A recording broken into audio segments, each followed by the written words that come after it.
Hello viewers, வணக்கம் and welcome to Fight Club. So April 8, 2025 ஓட daily news analysis தான் இப்போ நம்ம இந்த வீடியோவில் பார்க்க போகிறோம். So first news rule of law சம்மந்தப்பட்டது உத்தரப்பிரதேஷில். ஸோ உத்தரப்பிரதேஷில் வந்து பார்த்திங்கன்னா அதிகமாக சிவில் கேசஸ் எல்லாமே கிரிமினல் கேசஸாக போட்டுட்ருக்காங்க அப்படிங்கிறத ஒரு கன்சர்னாக honourable supreme court CJI raise பண்ணியிருந்திருக்காரு.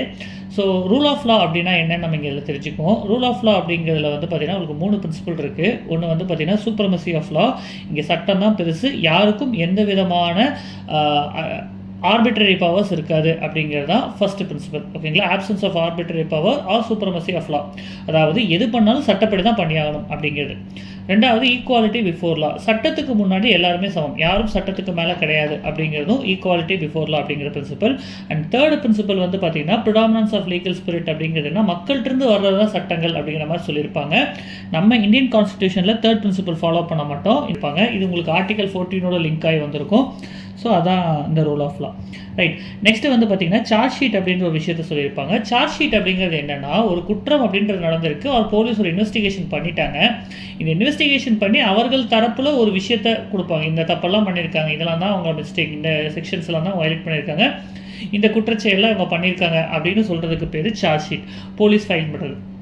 காஷ்மீரில் இருக்கக்கூடிய இந்த tulip garden, Indira Gandhi memorial tulip garden அப்படிங்கிறது, இதுதான் ஏஷியாவிலே லார்ஜஸ்ட் டியூலிப் கார்டன், ஜபார்வான் ஹில்ஸ் இன் ஸ்ரீநகர் அங்கே தான் இருக்குது. இது ஏற்கனவே நம்ம நியூஸ் அனாலிசிஸில் கூட பார்த்துருக்கோம். ஸோ பஞ்சாபில் வந்து பார்த்திங்கன்னா அங்கே இருக்கக்கூடிய கவர்மெண்ட் ஸ்கூல்ஸ் எல்லாம் ரெனோவேட் பண்ணுறதுக்கும் அது இம்ப்ரூவ் பண்ணுறதுக்கும் ஒரு இன்ஃப்ராஸ்ட்ரக்சர் ப்ராஜெக்டாக 2000 கோடி ஒதுக்கியிருக்காங்க.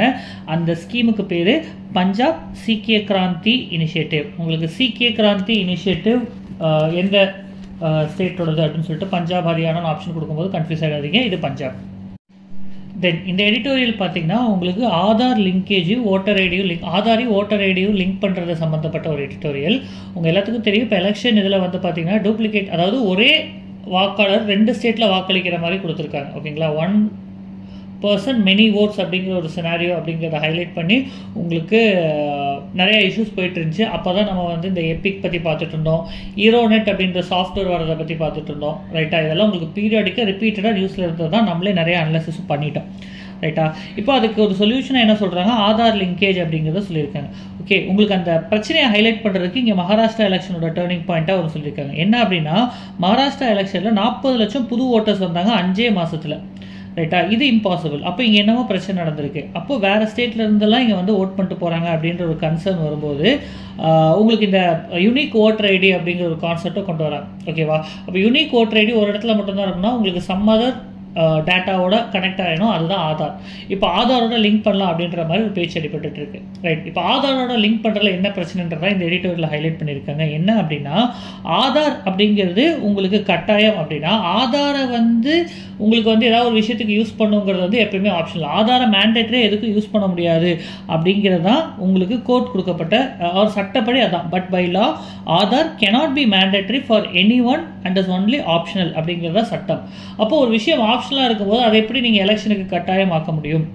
ஓகேங்களா, ஸோ இந்த விஷயத்தை எப்படி சால்வ் பண்ண போகிறாங்க அப்படிங்கிறது தான் இந்த இடத்துல அந்த எடிட்டோரியலில் ஒரு கேள்வியாக முன்வைக்கிறார். ஓகேவா, ஸோ இதில் நம்ம என்ன தெரிஞ்சுக்கணும், ஆதார் லிங்க் பண்ணுறது எல்லா பாசிட்டிவாக ஓகே தான், பட் ஆதார் அப்படிங்கிறது சட்டப்படி கட்டாயமாக வச்சுக்கணுன்றது, ஆதார் மேண்டேட்டரி கிடையாது. ஓகேங்களா, ஆதார் ப்ரூஃப் ஆஃப் சிட்டிசன்ஷிப்பும் கிடையாது. அதே மாதிரி Aadhaar is just a identity. உங்களுக்கு மெயின்ஸ் ஆன்சர் ரைட்டிங் இதெல்லாம் வரும்போது ஒரு நல்ல கோட் இங்கே சொல்லியிருக்காங்க, அம்பேத்கரோட கோட். ஓகேங்களா, சாங்டிட்டி ஆஃப் ஓட்டர் லிஸ்ட், வாக்காளர் பட்டியலோட உண்மைத்தன்மை தான் உங்களுக்கு இந்தியாவோட டெமோக்ரஸிக்கு அடிப்படை, ஃபவுண்டேஷன் ஆஃப் இந்தியாஸ் டெமோக்ரஸி அப்படின்னு அம்பேத்கர் சொன்ன கோட் இங்கே சொல்லியிருக்காங்க. நீங்கள் இதை ஆன்சர் ரைட்டிங் இதுக்கெல்லாம் யூஸ் பண்ணிக்கலாம். இங்கே வந்து பார்த்தீங்கன்னா உங்களுக்கு நீட் இஷ்யூவும் தமிழ்நாட்டோட நீட் இஷ்யூ அப்படிங்கிறத இங்கே பேசியிருக்காங்க.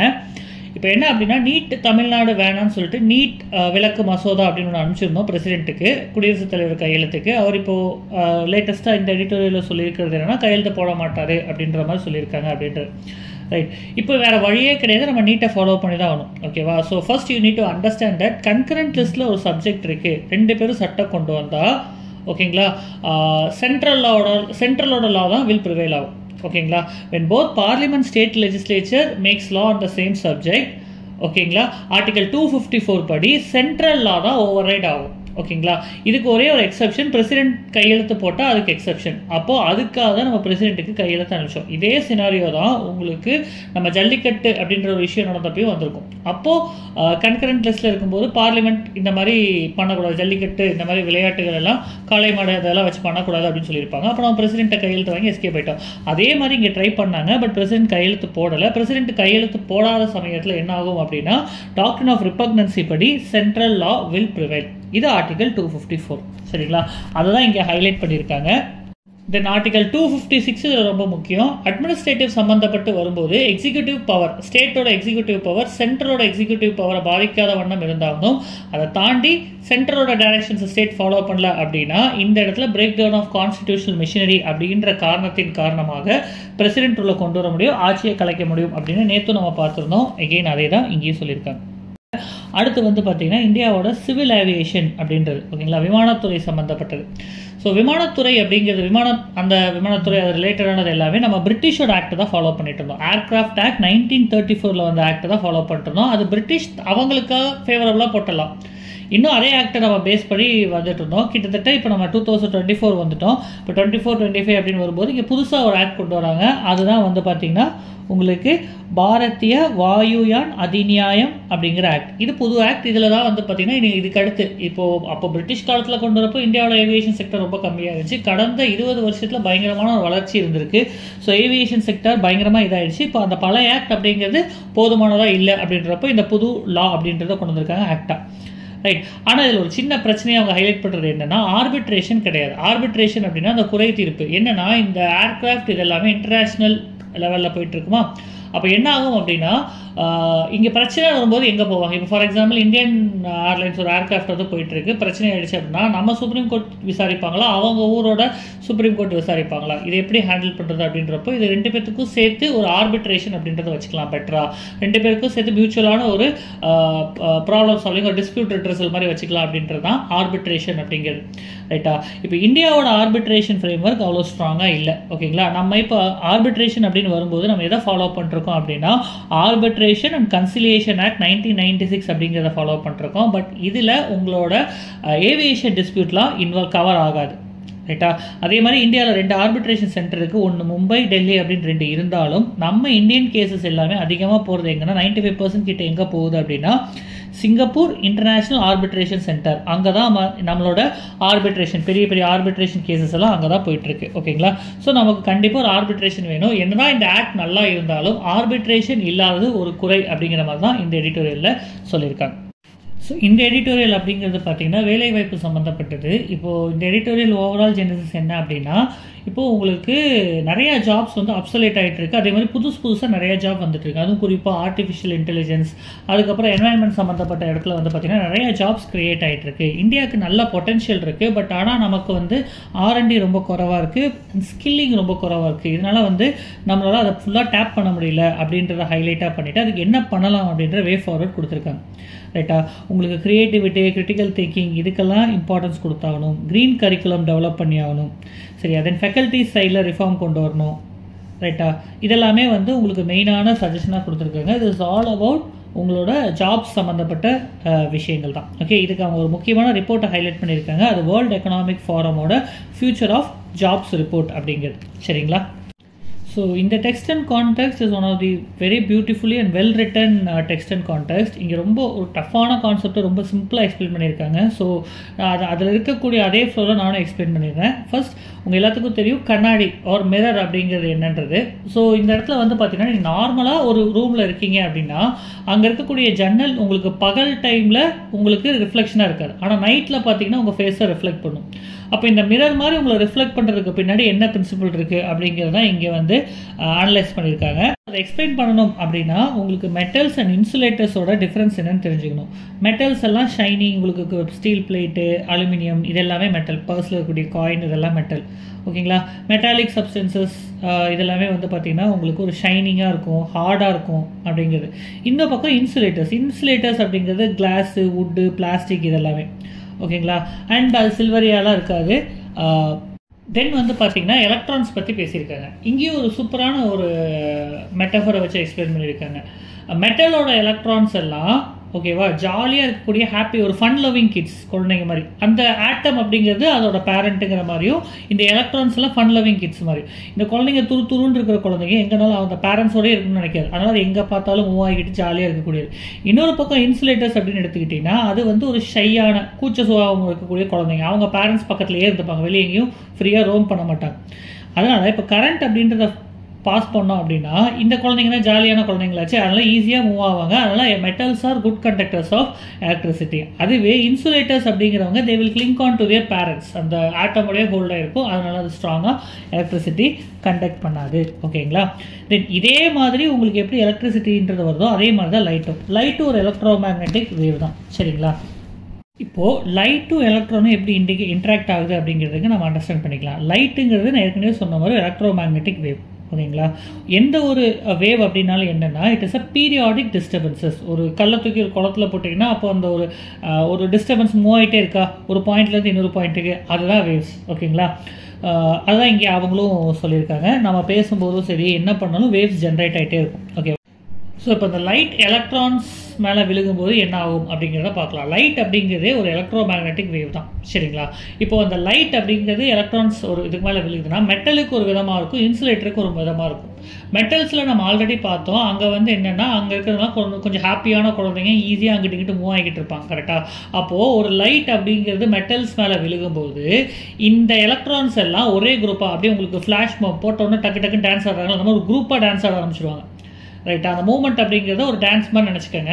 அப்போ அவங்க எல்லாம் ஒரே குரூப்பாக ஒரே மாதிரி டான்ஸ் ஆட ஆரம்பிச்சிடுவாங்க. இதுவே உங்களோட இன்சுலேட்டர்ஸில் ஆளாளுக்கு ஒரு பக்கமாக இருப்பாங்களா, ஷையாக இருப்பாங்களா, அவங்க தனியாக டான்ஸ் ஆடுற மாதிரி ஆகிடும். ஓகேவா. சிங்க் இல்லாமல் டான்ஸ் ஆடிட்டு இருப்பாங்க. ஓகேவா. ஸோ இதுதான் ஆக்சுவலாக அந்த டிஃப்ரென்ஸ். ஓகேவா. நான் வாட் ஹேப்பன்ஸ் இஸ் தட் இப்போ ஒரே குரூப்பாக அவங்க ஆடும்போது தே ஆக்ட் ஆஸ் உங்களுக்கு அந்த லைட்டை பாஸ் பண்ண விடாமல் பண்ணிடுவாங்க மெட்டலில். ஓகேங்களா. திருப்பி கொடுத்துருவாங்க அந்த லைட்டை, அதனால தான் மெட்டல்லாம் ஷைனியாக இருக்குது. அதுவே இன்சுலேட்டர்ஸ் கிளாஸ் எல்லாம் என்ன பண்ணுவாங்க அப்படின்னா அவங்க தனித்தனியாக டான்ஸ் ஆடுறாங்களா, அதனால அந்த லைட் அப்படிங்கிறது அதுக்குள்ளே பாஸ் ஆகி வெளியே போயிடும். அதை தான் இங்கே ஒரு மெட்டஃபராக எக்ஸ்பிளைன் பண்ணியிருக்காங்க. நவ் ஒரு பிளேட்டில் முகம் பார்க்குறீங்க, ஏதோ ஒரு சில்வரி ஆப்ஜெக்டில் உங்கள் ஃபேஸை பார்க்குறீங்க அப்படின்னா உங்களோட லைட் அப்படிங்கிறது கடந்து போகிறதெல்லாம் அங்கே பட்டு திரும்ப வருது, அதனால உங்களுக்கு அந்த ஃபேஸ் தெரியுது. இதுவே ஒரு கிளாஸாக இருந்தால் லைட் அது வழியாக பாஸ் ஆகி போயிடுது, அதனால உங்களுக்கு அது தெரியறதில்லை. ஸோ கண்ணாடி அப்படிங்கிறது என்னென்னா உங்களுக்கு கிளாஸ் அப்படிங்கிறத மேலே வச்சுப்பாங்க, பின்னாடி ஒரு மெட்டல் சார்ந்து, அதாவது மிரருக்கு வந்து பார்த்திங்கன்னா ஒரு மெர்க்குரியோ இல்லை அலுமினியமோ அந்த மெட்டலை வச்சுருவாங்க. ஸோ ரெண்டு ப்ராப்பர்ட்டியும் இருக்குது, இன்சுலேட்டரோட ப்ராப்பர்ட்டியும் இருக்குது, மெட்டலோட ப்ராப்பர்ட்டியும் இருக்குது. இன்சுலேட்டர் லைட்டை பாஸ் பண்ண விடும், மெட்டல் அதை ரிஃப்ளெக்ட் பண்ணி விடும். அந்த ரிஃப்ளெக்ஷன் தான் உங்களுக்கு தெரிகிற உங்களுடைய பிம்பம் ஆர் அந்த இமேஜ் அப்படிங்கிறது. ஸோ இப்போ நமக்கு கண்ணாடி அப்படின்னு வரும்போது ஒரு மெட்டலையும் இன்சுலேட்டரையும் சேர்த்து வச்சு நம்ம பண்ணிட்டு இருக்கோம். There are certain metals which has both the properties. அது எல்லாத்தையும் தான் நம்ம என்னன்னு சொல்கிறோம், டோப்போலாஜிக்கல் மெட்டீரியல் அப்படின்னு சொல்கிறோம். ஓகேங்களா. அதுக்கு உங்களுக்கு நோபல் பிரைஸ் ஃபார் ஃபிசிக்ஸ் 2016 கொடுத்துருக்காங்க இந்த மாதிரி இது கண்டுபிடிச்சதுக்கு. நமக்கு ரீசெண்டாக இப்போ மைக்ரோசாஃப்ட் அப்படிங்கிறவங்க வந்து குவாண்டம் கம்ப்யூட்டிங் சிப் கொண்டு வந்திருப்பாங்க. ஸோ அதுவும் இதே மாதிரியான ஒரு டோப்போலாஜிக்கல் மெட்டீரியல் தான். ஓகேங்களா. தென் இந்த ப்ராப்பர்ட்டிஸ் எல்லாத்தையும் தாண்டி இன்ட்ரெஸ்டிங்கான விஷயங்கள் அப்படிங்கிறது குவாண்டமில் இருக்குது. நமக்கு அந்த குவாண்டம் அப்படிங்கிறது இந்த இடத்துல இந்த ஆத்தர் லைட்டாக இன்ட்ரடியூஸ் பண்ணுறாரு. United Nation 2025 International Year of Quantum Science and Technology அப்படின்னு கொண்டு வந்திருக்காங்க. அதையும் இங்கே வந்து ஹைலைட் பண்ணி சொல்லியிருக்காங்க. ஓகேங்களா. ரைட். ஸோ அந்த வக்ஃப் பில் அப்படின்றத வந்து பாஸ் பண்ணிட்டாங்க, வக்ஃப் ஆக்ட் வந்துருச்சு. ஆப்வியஸ்லி ஒரு ஆக்ட் பாஸ் ஆனதுக்கப்புறம் கோர்ட்டில் வந்து கேஸ் போடுவாங்க. அதே மாதிரி ஒரு ஆக்ட் பாஸ் ஆகிறதுக்கு முன்னாடி கோர்ட்டில் கேஸ் போட முடியாது, ஏதோ ஒரு லெஜிஸ்லேஷன் வந்ததுக்கப்புறம் தான் கேஸ் போட முடியும். ஸோ அப்போ அது வந்து கேஸாக போட்டாங்க. ஓகேங்களா. ஸோ அப்போ அதை எதெல்லாம் வயலேட் பண்ணுதுன்ற மாதிரி சொல்லியிருக்காங்கன்னா article 14 right to equality, article 15 right against discrimination, 25-26 right to religion. ஓகேங்களா. Freedom to profess practice and right to manage religious affairs, இது எல்லாத்தையும் வயலேட் பண்ணுது அப்படின்னு சொல்லிட்டு கேஸ் போட்டிருக்காங்க. இனி அந்த கேஸ் போட்டும் அங்கே என்ன தீர்ப்பு வருது எப்படின்றத வெயிட் பண்ணி பார்க்கலாம். ஓகேங்களா. அடுத்து வந்து பார்த்தீங்கன்னா உங்களுக்கு foreign contribution regulation act, FCRA அப்படின்னு சொல்லுவாங்க. இந்த FCRAல ரீசெண்டாக கொஞ்சம் அமெண்ட்மெண்ட் கொண்டு வந்தாங்க, இன்னும் கொஞ்சம் நார்ம்ஸ் எல்லாம் ஸ்ட்ரிக்ட் ஆக்கியிருந்தாங்க. ஓகேங்களா. இந்த FCRA சம்மந்தப்பட்ட விஷயங்கள்லாம் யூனியன் ஹோம் மினிஸ்ட்ரி கிட்ட தான் போகும். ரைட்டா. இப்போ என்ன அப்படின்னா இப்போ ஒரு ஃபாரின் ஃபண்ட் வருது அப்படின்னா ப்ரையர் பர்மிஷனில் ஒரு ஃபாரின் ஃபண்ட் வருதுன்னா அதை 4 வருஷத்துக்குள்ளார ப்ராப்பராக யூட்டிலைஸ் பண்ணணும் அப்படின்னு சொல்லியிருக்காங்க. இந்த டைம் லிமிட் அப்படிங்கிறத இங்கே ஃபிக்ஸ் பண்ணியிருக்காங்க. இதுதான் இப்போ இந்த இடத்துல நியூஸாக சொல்லியிருக்காங்க. ஓகேங்களா. நமக்கு ஜம்மு அண்ட் காஷ்மீர் அந்த பாகிஸ்தான் பார்டரில் உங்களுக்கு எலக்ட்ரானிக் சர்வேலன்ஸ் சிஸ்டம் அப்படிங்கிறத கொண்டு வந்திருக்காங்க. அதுதான் இங்கே ஒரு நியூஸ். நீங்கள் இதை வந்து பார்த்தீங்கன்னா உங்களுக்கு இன்டர்னல் செக்யூரிட்டி இதெல்லாம் கோட் பண்ணிக்கலாம் இந்த ஒரு பாயிண்ட்டை. ஸோ ஆர்டிஏ ஆக்ட் படிச்சிருப்பீங்க. இந்த ஆர்டிஏ ஆக்ட் அப்படின்னு வரும்போது உங்களுக்கு சீஃப் இன்ஃபர்மேஷன் கமிஷனர் அப்படிங்கிற ஒரு போஸ்ட்டும் நீங்கள் படிச்சிருப்பீங்க கரெக்டாக. இந்த சீஃப் இன்ஃபர்மேஷன் கமிஷனர் ஒவ்வொரு ஸ்டேட்டுக்கும் இருக்காங்க இல்லையா, அவங்க எல்லாரும் சேர்ந்து கவுஹாட்டியில் மீட் பண்ண போகிறாங்க. ஓகேங்களா, கவுஹாட்டியில் தான் அவங்களோட மீட்டிங் அப்படிங்கிறது நடக்க போகுது. இது ஒரு கரண்ட் அஃபேர்ஸில் நம்ம நோட் பண்ண வேண்டிய விஷயம். ஸோ இந்தியாவுக்குன்னு இன்னும் இந்த மிலிட்ரி ஸ்பேஸ் டாக்டரின் எதுவும் கிடையாது, ஒரு சட்டங்கள் கிடையாது, என்ன பிரின்சிபல்னு கிடையாது. அதையும் ஒரு 2-3 monthஸில் வந்துடும் அப்படின்னு சொல்லிட்டு சீஃப் ஆஃப் டிஃபென்ஸ் ஸ்டாஃப் அவர் சொல்லியிருக்கார். ஓகேங்களா. So 52 satellite constellation for defence அப்படிங்கிறத கவர்மெண்ட் அப்ரூவ் பண்ணியிருக்காங்க. ஓகேங்களா. இது ஒரு இம்பார்ட்டண்ட்டான நியூஸ். என்ன அப்படின்னா இந்த சேட்டலைட்லாம் எதுக்குன்னா உங்களுக்கு இன்டெலிஜென்ஸ், தகவல் சேகரிப்பு ஆர் ஸ்பை இந்த மாதிரி விஷயத்துக்கு எல்லாமே யூஸ் பண்ணுவாங்க. ரொம்ப முக்கியமானதான் டிஃபென்ஸ் பெர்ஸ்பெக்டிவில். ஸோ அதெல்லாம் வரும்போது உங்களுக்கு ஆப்வியஸ்லி அது சார்ந்த டாக்டர்ஸும் இன்னும் 2-3 மாதத்தில் வந்துடும் அப்படின்றத இங்கே சொல்லியிருக்காங்க. ஸோ இந்த இன்டர்நேஷ்னல் நியூஸில் அதானியோட கொலம்போ போர்ட் நியூஸில் வந்திருக்கு. ஸோ அதானியோட கொலம்போ போர்ட் அப்படிங்கிறது வந்து பார்த்தீங்கன்னா கொலம்போ வெஸ்ட் இன்டர்நேஷ்னல் டெர்மினல் அப்படின்னு சொல்லுவாங்க. இது ஸ்ரீலங்கா போர்ட் அத்தாரிட்டியோட ஜாயிண்ட்லி டெவலப்ட். ஓகேங்களா. இது சைனாவோட கொலம்போ இன்டர்நேஷ்னல் கண்டெய்னர் டெர்மினலுக்கு பக்கத்தில் இருக்குது. சரிங்களா, ரெண்டும் தனித்தனி சைனாவோடதையும் தெரிஞ்சு வச்சுக்கோங்க. ஓகேங்களா. ஸோ அவ்வளோதான். மற்றபடி இதில் நிறைய கான்ட்ரவர்சிஸ் இருந்துச்சு, பண்ண மாட்டேன் அப்படி இப்படின்னாங்க. அதுக்கப்புறம்லாம் சால்வ் ஆகி இப்போ அங்கே ஃபஸ்ட்டு ஒரு கப்பல் வந்திருக்கு அப்படிங்கிறத நியூஸாக சொல்லியிருக்காங்க. ஓகேவா. ஸோ இந்த சயின்ஸ் அண்ட் டெக்னாலஜி அவ்வளோ சிக்னிஃபிகண்ட்டாக படித்து நோட்ஸ் எடுக்கிற அளவுக்கு பெருசாக எதுவும் இல்லைங்க. இங்கே வந்து பார்த்திங்கன்னா அயன், சன்னில் இருக்கக்கூடிய அயன் அப்படிங்கிறது ரொம்ப ஒப்பேக்காக இருக்குது. நம்ம எதிர்பார்த்ததை விட ரொம்ப ஒப்பேக்காக இருக்குது அப்படிங்கிறத ஒரு ஸ்டடியாக சொல்லியிருக்காங்க. அவ்வளோதான். ஓகேங்களா. இங்கே வந்து சோலார் இதில் வரும்போது கொரோனல் மாஸ் எஜெக்ஷன் அப்படிங்கிறத சொல்லியிருக்காங்க. சன்னிலிருந்து ரிலீஸ் ஆகக்கூடிய பார்ட்டிக்கல், தென் சோலார் ஃப்ளேர் அப்படிங்கிறத சொல்லியிருக்காங்க. நம்ம சன் பற்றி டீட்டெயில்டாக ஒரு வீடியோவில் பார்த்துடலாம். Solar flare, coronal mass ejection, star, sun as a star, என்னெல்லாம் நம்ம ஃபண்டமெண்டலாக தெரிஞ்சு வச்சுக்கணும் அப்படிங்கிறத பார்த்துக்கலாம். ஓகேங்களா. Right. So that is it. Thank you so much for patiently listening to this video. அடுத்த வீடியோவில் பார்க்கலாம். ஓகேங்களா. Thank you. So please keep supporting our fight club and we have reached 5K subscriber also from your support and we are grateful to it. Thank you. Please continue your support.